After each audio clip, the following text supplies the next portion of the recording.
We begin with this one from Yankee Classic 46. With Cervelli traded to the Pirates, what kind of shot does John Ryan Murphy have at being the backup catcher? Jack? He has a great shot, Bob. I would be surprised if John Ryan Murphy is not the backup catcher. He ascended over Austin Romine in the Yankee chain, and although I think they'll go to spring training and Romine will be given the opportunity, the Yankees really love John Ryan Murphy behind the plate. So right now, I think you book McCann for his 110 to 115 games, 120, whatever he manages to catch, and Murphy catches the others. All right, on to question number 2. It is a question about the Yankees bullpen from Matt Yankee 14. Are the Yankees pursuing Andrew Miller? Tyler?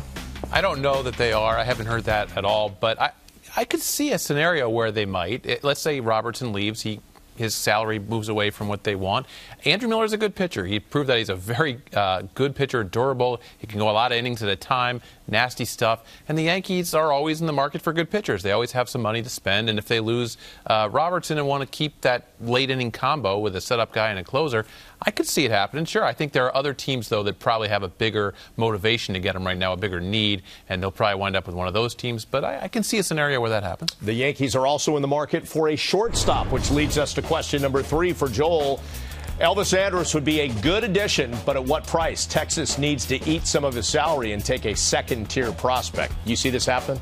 I don't. The Yankees have been interested in this player before. His 8-year, $120 million extension doesn't even begin until next season. And the coincidence in it was the Rangers signed him 2 years ago because they really liked him, and they thought that's about the year Jeter will retire and the Yankees will need it, and if we let this guy get out on the free agent market, we'll lose him.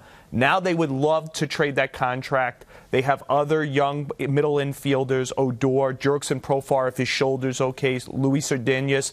They can use that stockpile. They want to add a starting pitcher and a catcher, maybe a corner bat, but I think that's a little too expensive without seeing a better offensive game from Andrus the last few years. All right, we talked about a trade made today, Braves and Cards. And speaking of trades, our final question in social media comes from Mark NYY618. Given the weak free agent market, are there any decent trade targets? And would the Yanks part with a Gardner or other major league guy, Jack? Bob, you never say never, but I think the Yankees have a lot of respect and affection for Gardner. That's why they signed him to that extension. They like what this guy brings. They like his game. You saw an infusion of power into his game last year. So I would say no, but I would never be shocked if a guy who doesn't have a no-trade clause is part of a bigger package to bring in a big arm or something like that. But right now, if you're asking me, do I think the Yankees are trading Brett Gardner, my answer is no.